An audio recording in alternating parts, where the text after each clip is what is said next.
Hello and welcome back. In this part, we're blasting this door open with a mini nuke. And doing so, we can continue on with the rest of this first stage and hopefully finish it.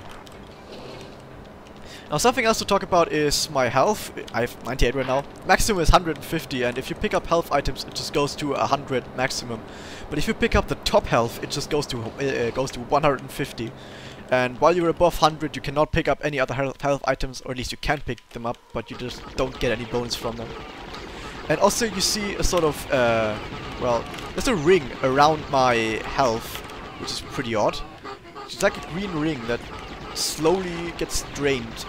And that ring is a timer. And basically, if that timer runs out, if all the green goes away, it's a game over. Because this game's actually on a time limit. Not the entire game, but every stage is on a time limit. Now, something else I'm going to show you is, look at the top of... Oh my god, I'm getting shot at by shit.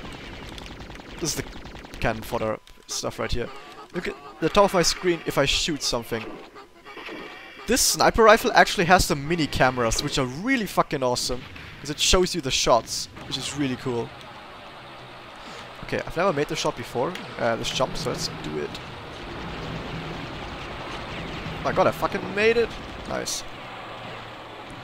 There's actually some really cool items in this game, but not in this first stage, sadly. At least there's a top health right here, really nice. Yeah, we're not gonna bother with these, because without any items, tanks take so much fucking time to kill. So we're not gonna bother with them. Instead, we're just gonna go around here, not bother with these because we actually have max health already. But something I haven't talked about is this coil suit has something called the ribbon chute. And the ribbon chute is basically just like a mini parachute that you can use to do stuff, which is pretty nice. And you can use it to break your fall like this, or just glide across stuff that you couldn't glide across before. It's pretty cool. And you can also use it to go into air drafts like these and get taken up. Which is also pretty nice. Now, if you don't have super chain gun, just having your shot on at all times has no there's nothing bad about it at all. You can just keep running around firing at every single spot in the game if you want to. But I'll just take time and not shoot sometimes, just so the sound doesn't get too monotonous. Though, if you play this game casually, that's just something you're free to do. Just keep that button pressed down and just keep shooting all the time. Now, something else you can do in this game, which is really cool if you do it, but it doesn't really do a whole lot compared to not doing it. Time-wise, at least. And that is, you can actually use your sniper mode to do headshots. And if you do headshots, most enemies, even tougher ones, die instantly. The only problem is that zooming into sniper rifle and then getting a headshot takes quite a while. And in that time, you can just shoot them. And then they die anyway. Now, something else which I was talking about the new things they think up every now and then. You can go into this little enemy that usually just doesn't do anything, just runs around a bit. And if you go into it, you can like go undercover. And if you press your firing button, you make some sounds. And you like wiggle a bit, it's cool. You don't have to make the sounds, by the way. I just thought it was cool. I can move past all these enemies and get a pretty cool item. The world's most interesting bomb! What does this bomb do? Well, let's just say it's so interesting to look at that no one wants to shoot me anymore and they all just want to look at the bomb. Isn't that interesting? But more interesting is what happens when timer runs out. Oh well, it's not that interesting, but it just does this. So, yeah, that's cool. Once again, we get a world's smallest nuclear explosion. It doesn't actually do anything other than open doors, though theoretically you can kill enemies with it, but of course you always want to open the door with it. I don't actually know what happens if you miss the door and don't blow it up, because you only get one, but my idea is that you probably just get another one and you can do it again. Okay, so after all this talking, it's actually time for the first boss already. So this first boss is right here. I'm gonna get as many headshots in as possible.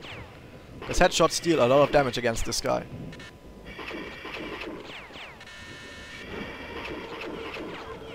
Have to be careful though.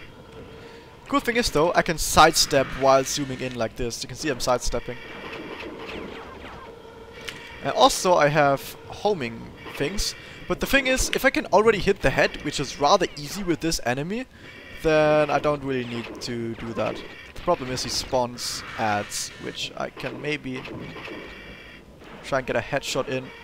The shot isn't instant, so I need to be careful. I think I did get some headshots in, they just have a lot of HP.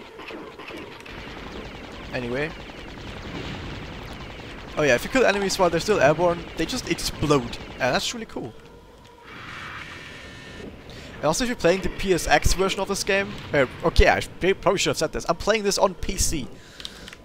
The Steam version to be exact, not the GOG version. By the way, he's dead. And on Steam, I think the game is a bit harder than on PSX, because on PSX the game looks a lot worse and plays slower. But so much for that. So on PSX you just do more damage with stuff. Anyway. At the end of each stage, after you've beaten the boss, you get this little bonus stage. This bonus stage right here is just, you have to stay in this tube. And if you touch the side of a tube, you get slowed down and take damage. And if you reach 0 health, the stage just ends. Basically, if you just make it through the tube like this, you get a top health, and you take this top health with you into the next stage. So at the beginning of the next stage, you'll be full health, and that's really cool. And then Bones saves us, and I just did a shit ton of talking actually, during all that first stage, with all that explaining, all the stuff that's going on. But don't worry guys, now that I've explained pretty much the most of it, the rest of this game is gonna be actually talking about what's going on. So, that was the first stage. You get a little bit of a debriefing that tells you just that you did well and gives you a bit of statistics for our current hectic hero. Accuracy is always pretty bad, even if I try to be good at accuracy. Just because I think there's just some standard accuracy issues, and you know. And 2 headshots. I think it doesn't count just the headshots itself, but rather kills with headshots. Because there were a lot more than 2 headshots in there, but you have to kill an enemy with a headshot, I think, for it to count.